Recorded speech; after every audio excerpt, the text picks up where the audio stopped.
I didn't expect to be here this morning. I expected to be back in hospital, and so it's sort of relevant that there's a survey out this morning about public satisfaction with the NHS, which is now at its lowest ebb in 40 years, a staggering collapse that's taken us from the halcyon days of 2010, when satisfaction peaked at 70%, to a bleak 21% today. And the latest British Social Attitudes Survey confirms what many feel in their bones, that the NHS is no longer a system that reliably meets need. And some 59% of Britons now say they're actively dissatisfied. For a nation that has long idolised the NHS as part of its civic religion, this is a profound rupture. And yet here's the paradox. These figures emerge under one of the most dynamic, plain-speaking and reform-minded health secretaries in recent memory. Wes Streeting is not the NHS's undertaker. He may yet be its unlikely saviour. Unlike Matt Hancock, who offered little more than spreadsheets and selfie videos, unlike Jeremy Hunt, whose tenure was marked by austerity, attrition and the revival of spoonerism, Streeting has a rare political commodity: candour. He is not afraid to say what everyone knows, that the NHS is broken, not struggling, not under pressure, broken. And he's matched his rhetoric with action. 2 million extra appointments delivered ahead of schedule, strikes resolved, surgical hubs expanded, and a record 26 billion injected into the system via a budget Labour admits was painful because taxes were raised to do it. And so why the collapse in confidence?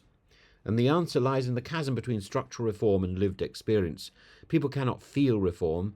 They feel a 12-hour wait in A&E. They feel the anguish of ringing their GP 42 times at 8 a.m. only to be met with a busy tone. They feel toothache, not only in their gums but in their wallets, as NHS dentistry all but vanishes. Take the figures. Only 12% of the public are satisfied with A&E. Dentistry, 20%. GP services, once the bedrock of the NHS, now hold a meagre 31% satisfaction rating, and more alarmingly, 1 in 10 Britons say they were physically or emotionally harmed by the NHS in the past 3 years.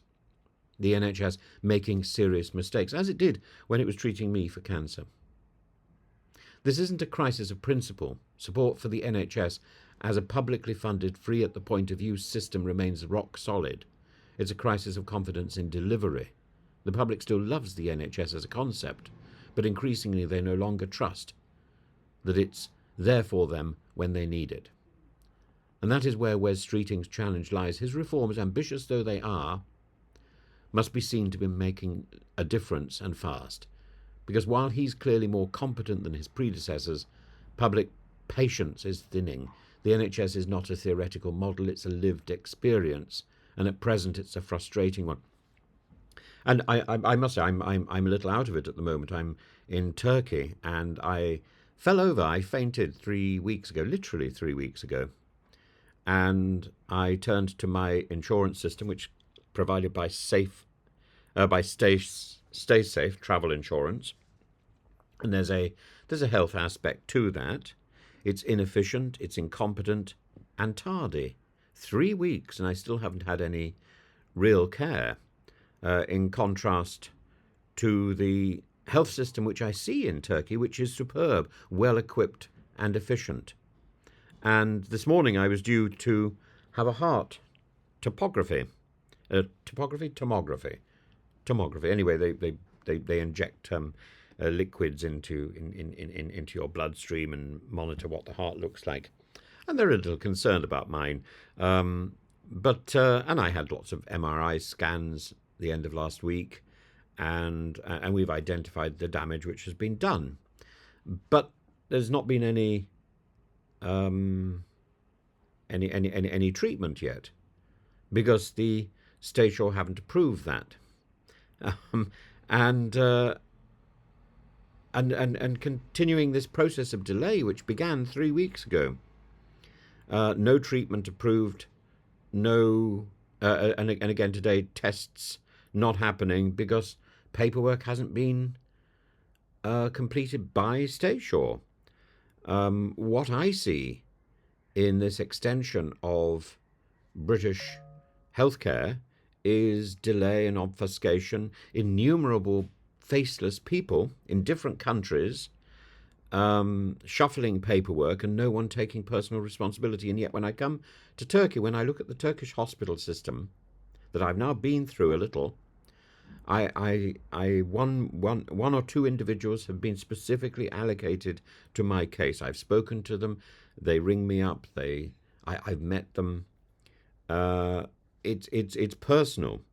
Individuals who care for me personally, and that's very reassuring. And yet they can't, and they seem baffled by the British experience, and baffled by the treatment that they know I would receive in the NHS, and that I am receiving through a British health insurance system, through the travel insurance.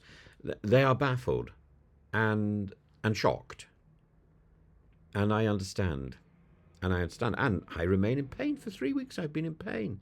This is extraordinary. When I took out insurance precisely to ensure that this sort of nonsense doesn't occur, that if there's an accident it can be treated. There was an accident, and I'm left dangling. As far as the NHS is concerned, we ought to recognise that the underlying strain isn't new.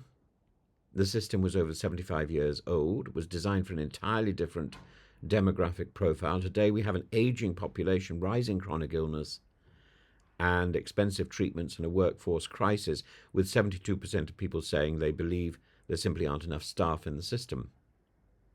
Well, Streeting's forthcoming 10-year health plan will be pivotal, but success will require more than investment. It demands the political courage to reorganise services, to challenge inefficiency, and crucially, to communicate progress in a way that the public can feel at the GP desk and in the hospital corridor. It may not be glamorous work. There will be union resistance, institutional inertia, endless comparisons to Bevan's golden vision. But reforming a beloved and broken institution requires more than nostalgia and sentimentality. It requires political mettle, and Wes Streeting, thus far, appears to be the only person around who has it.